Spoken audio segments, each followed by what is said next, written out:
Plugins are basically apps for your website. Just like you download an app on your phone, plugins add new features to WordPress. Contact forms, online stores, SEO tools, those are all plugins. To find them, go to your dashboard and then click Plugins in the left sidebar. Then click Add Plugin in the upper left.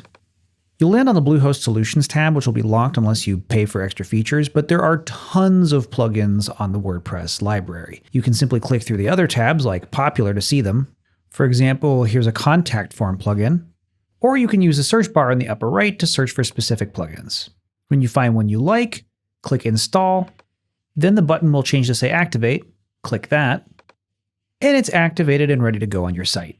Back in our plugins management page here, you can get rid of a plugin by first clicking to deactivate it, then clicking Delete. And OK to confirm. A couple things to keep in mind. Only install what you actually need, because too many plugins can slow your site down. And when you see update notifications pop up, just click Update. That's really all the maintenance there is. Bluehost has already installed a few plugins for you, which is totally fine. But whenever you want your site to do something new, this is where you'd come.